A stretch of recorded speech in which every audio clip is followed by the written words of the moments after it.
Et là, c'est un nouvel arc. Ouais. Qui a duré longtemps aussi. Ouais, qui a duré longtemps. Ouais. Super longtemps. Il y a un nouvel arc dans ton parcours, c'est Mafitbox.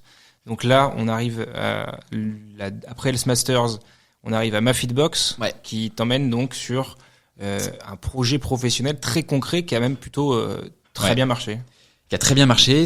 Alors pour ceux qui connaissent pas, c'est comme Blissim, donc Birchbox pour le fitness. Donc c'est-à-dire que on a une boîte surprise mensuelle dans laquelle on va avoir un accessoire, un textile et de la bouffe pour le sport et plus précisément pour le CrossFit en l'occurrence. Et ça, on a fait ça pendant 3 ans. Ouais, 3 ans et ensuite on a revendu la boîte, ouais. Et vous aviez pas mal d'abonnés et tout. Enfin, ça a bien carrément marché. Hein. C'était ça, assez visible. Vous étiez dans les tops de etc. Les meilleures box. Ouais, on était à offrir pour Noël, tout ça. Vous étiez vraiment bien. On était dans les plus grosses box françaises. Pour vous donner un ordre d'idée, on avait 500 à peu près abonnés en moyenne mensuellement, sachant qu'on n'avait pas d'engagement, c'est-à-dire que les gens pouvaient partir du jour au lendemain. C'était d'ailleurs un point intéressant à réfléchir, tu vois, avec le recul. Et ça crachait peut-être quelque chose comme entre 2 et 300 000 euros par an, hein, quand même. Donc c'était pas le petit side business qui fait 50 000 balles ou 10 000 balles. Non pas que je sois offensant avec ça, hein. C'est juste que c'était un vrai gros business, quoi. Mais c'était en parallèle de ton activité de mon professionnelle. activité. C'est-à-dire que tu faisais ta journée de travail, 9h, 18h, disons, et le soir, souvent plus, et le soir, quand tu rentrais, t'avais encore toute ta journée de travail, alors avec ton pote Vincent, bien sûr. Et Lilian. Et Lilian aussi, une spéciale dédicace, ouais. C'est vrai, Lilian, je me rappelle plus.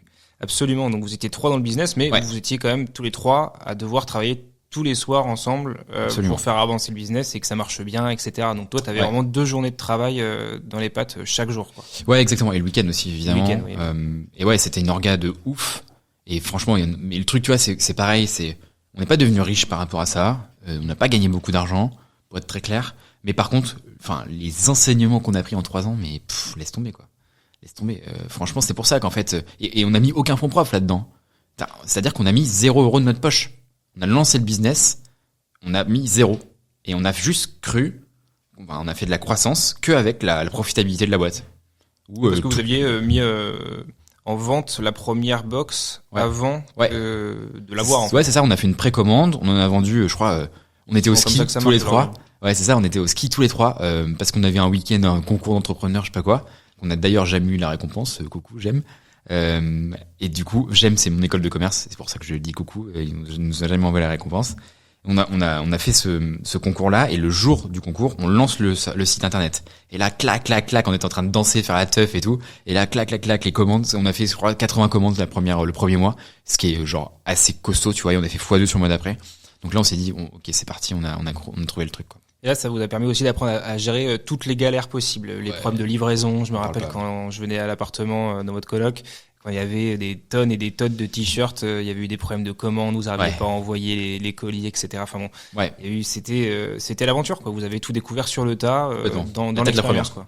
La tête de la première, on n'a pas eu de comptabilité pendant au moins 2 ans, ce qui est catastrophique. En fait, je savais même pas si on était rentable ou pas, hein, concrètement. Même si j'avais quand même des dashboards de reporting, mais c'est pas ma formation, donc voilà, quoi. Et surtout, en fait, il y a eu plein de merdes, quoi, qui se sont passées. Genre, en fait, ce que j'avais pas compris, c'est que c'est pas un business de sport. Tu livres des instruments de sport, ok. C'est pas un business de sport, c'est un business de logistique. Et la logistique, on l'avait outsourcée dans une boîte externe. Donc en fait, on n'était pas en maîtrise de notre chaîne de valeur. Et ça, mais quelle erreur critique, quoi. Donc c'était une horreur, c'était une galère de ouf. Tous les mois, en fait, il faut livrer la box. Sauf que t'encaisses le truc au 20 du mois. Tu dois livrer entre le 20 et 30 sur la théorie, mais t'as 3 fournisseurs. Les 3 fournisseurs doivent livrer aux entrepôts. Le temps d'assembler la box, de l'envoyer. T'as le jour de livraison, le jour de l'assemblage et la réception. T'as toujours un des 3 qui a une merde.